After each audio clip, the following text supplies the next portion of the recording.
o ex-ministro Guido Mantega renunciou ao trabalho como voluntário da equipe de transição do presidente eleito Luiz Inácio Lula da Silva. Paulinha, conta pra gente o que foi que aconteceu. Vamos lá, né? Então, o Guido Mantega comunicou ontem, quinta-feira, da sua renúncia à equipe de transição do presidente eleito, o presidente Lula, e foi uma carta endereçada ao vice-presidente, o Geraldo Alckmin. Então, o ex-titular da Fazenda apontou a intenção de adversários em tumultuar e criar dificuldades para o novo governo como uma das razões para o seu afastamento, né? Na transição, o ex-ministro fez gestões e chegou a procurar o Banco Interamericano de Desenvolvimento para tentar barrar, que acabou não acontecendo depois, né? Mas a indicação do economista e ex-presidente do Banco Central, Ilan Goldfarb, para a instituição. Ele que tinha sido indicado pelo Bolsonaro, né? Bom, na carta de renúncia, o ex-ministro classifica a decisão do TCU que o afastou da vida pública como injusta. Eu vou ler aqui um trechinho, aspas, aí da carta que foi entregue ao Geraldo Alckmin. Então, o Mantega diz o seguinte, em face de um procedimento administrativo do TCU que me responsabilizou indevidamente enquanto ministro da Fazenda por praticar a suposta postergação de despesas no ano de 2014, as chamadas pedaladas fiscais, aceitei trabalhar na equipe como colaborador não remunerado, sem cargo público, para não contrariar a decisão que me impedia de exercer funções públicas por 8 anos. Aí, relembrando um pouco, em setembro de 2016, o Mantega foi detido temporariamente pela Operação Lava Jato, sob a acusação de solicitar ao empresário Eike Batista o repasse de 5 milhões ao PT para pagar dívidas de campanha. No ano passado, a segunda turma do STF confirmou a decisão de 2019 do ministro Gilmar Mendes, que retirou da Lava Jato de Curitiba uma ação penal contra o Guido Mantega, e também foi mantido o ponto da decisão que derrubou a imposição de uso de tornozeleira eletrônica. Os ministros Cássio Nunes Marques e Ricardo Lewandowski acompanharam o Gilmar Mendes nesse voto. Edson Fachin e Carmen Lúcia divergiram. E em 2016, o Mantega perdeu o direito de assumir função pública por 5 anos, né? Com isso, o ex-ministro estaria, inclusive, inabilitado para exercer cargo em comissão ou função de confiança na administração pública até 25 de fevereiro de 2030. Muito bem, Paulinha. Ô, Leozinho, não era previsível que isso aconteceria? Para que nomear o Guido Mantega? Vamos lá. Guido Mantega, né? ele foi ministro da Fazenda do Lula. Não foi um bom ministro, não foi um bom ministro da Fazenda. Há que se dizer a respeito disso. Nomes como Henrique Meirelles eram nomes muito mais afáveis, que inclusive o mercado estavam apostando. O Henrique Meirelles foi presidente do Banco Central durante os 8 anos completos de governo Lula, é um liberal convicto, fez um excelente trabalho e poderia muito bem cumprir esse papel que o Guido estava prestes a cumprir. Eu acredito que ele fez bem em sair da equipe de transição. Acredito que seja importante, sim, a gente ter nomes técnicos, ilibados, grandes economistas que vêm colaborando com a campanha do presidente eleito pelo povo brasileiro, o presidente Lula. E é importante que esses nomes eles tenham voz. E nomes como Guido Mantega fiquem para trás. É natural. Isso faz parte do jogo, até porque neste momento o Brasil, mais do que nunca, depois desse desastre que foi o governo Bolsonaro, com 100 milhões de pessoas na fome, por conta de uma política totalmente antipovo, que não sou eu quem estou dizendo isso, é a ONG Ação de Cidadania, mais 57 organizações internacionais que trazem esse relatório e esses dados com pessoas com mais de 100 milhões de pessoas com insegurança alimentar no Brasil, 33 milhões de pessoas que passam fome, são 57 organizações internacionais respeitadas que falam isso, não é o Leonardo Grandini quem fala isso.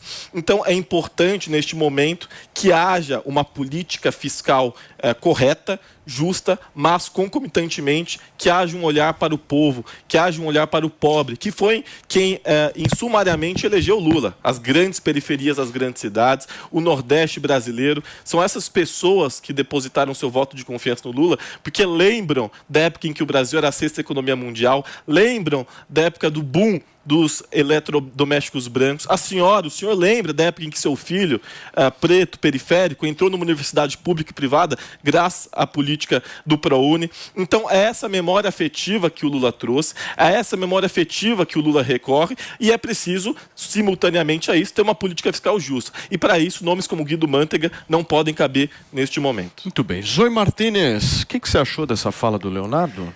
Bom, primeira coisa, os outros sindicatos aí na transição podiam seguir o mesmo caminho do Mantega, né? Seria bom para os brasileiros, porque é uma vergonha nomes como Mantega serem aí cogitados. Ele e outros 18 aí, são vários que estão envolvidos em escândalos de corrupção. Então seria digno se eles renunciassem, nem falassem, olha, não, acho melhor não, vou sair. Seria digno, porque o povo brasileiro não é trouxa, não é retardado, não é palhaço. E a gente tem que aguentar isso, ver esses corruptos voltando à cena do crime, não é nada fácil. Seria digno se eles saíssem de cena. Em relação à fala aí de quem acabou de falar, primeiro sobre a fala dele anterior, antes dessa do Mantega, que ele falou sobre as pessoas passando fome, que o Bolsonaro colocou essas pessoas para passar fome. Bom, vamos refrescar a memória. É cansativo ter que falar o óbvio, ter que falar o que a gente já vem falando há muito tempo, mas às vezes é necessário para as pessoas não caírem em mentiras, em fake news. Vocês lembram que a gente passou por um isolamento social. O isolamento social é esse que o Bolsonaro falou, olha, tem que ser com responsabilidade, a gente não pode deixar a economia de lado. E aí o que o Supremo fez? O Supremo deu o poder para estados e municípios tomarem aí as suas decisões. O que a gente viu foi a violação de direitos individuais das pessoas, o direito de ir e vir das pessoas. As pessoas foram obrigadas a ficarem trancafiadas em suas casas, comerciantes perderam seus comércios porque foram obrigados a fechar o seu comércio, e tudo isso levou ao que levou, né? A fome, desemprego, e mesmo com tudo isso, o governo Bolsonaro e a sua equipe técnica e equipe econômica do Paulo Guedes, eles conseguiram surpreender o mundo. Os resultados do Brasil surpreenderam o mundo. O que gera prato de comida na mesa do brasileiro não é furar o teto de gastos, pelo contrário, isso gera desemprego, isso gera inflação, pessoas que não querem investir no Brasil, as pessoas não sentem confiança em investir num país como esse, que não respeita aí o teto de gastos.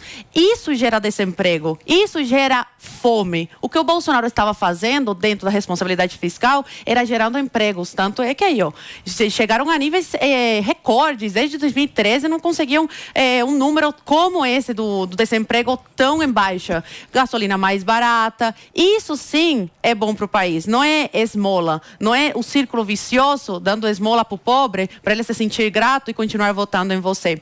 E em relação ao histórico, né, do Lula e a sexta economia do mundo e o Brasil, primeiro do governo do Lula, a gente tem que falar, sim, foi bom. E o resto?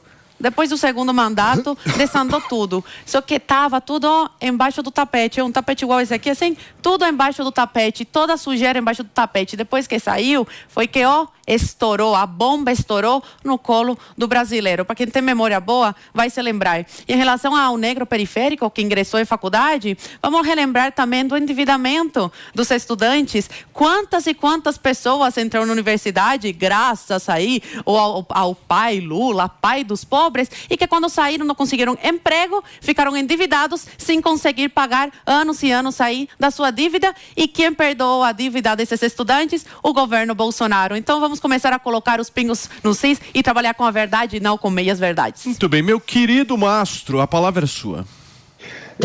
O ministro Mantega ter abandonado, eu acredito que isso tenha sido muito bom para o país. Tá? Para quem não se lembra, o ministro Mantega no governo Dilma, nós tivemos recorde da taxa de juros em 14,25% ao ano. Isso é altíssimo. Por quê? Porque quem sabe fazer dinheiro com juros altos é a Faria Lima, o pobre não sabe. Então quem sabe fazer dinheiro com juros altos é o banqueiro. O pobre periférico, o preto mencionado, ele não sabe. Muito pelo contrário, ele não consegue consumir, as coisas ficam caras para ele, fica cara para o investidor, para o empresário, ou seja, ele fica desempregado. Inclusive no governo Mantega nós tivemos um ápice, no Ministério do Mantega nós tivemos um ápice de 11,8% de taxa de desemprego. Então, essa memória afetiva que o brasileiro tem, muitas vezes ela não corresponde à realidade. Por quê? Porque o populismo do discurso manipula a memória do brasileiro e não permite que ele relembre da verdade. que era desemprego, dívida, dificuldade de consumo com taxa de juros alta e empobrecimento. Essa é a memória afetiva que o brasileiro tem. Talvez não seja afetiva, mas seja a memória realista que o brasileiro guarda na cabeça do governo em que o Manteiga foi ministro.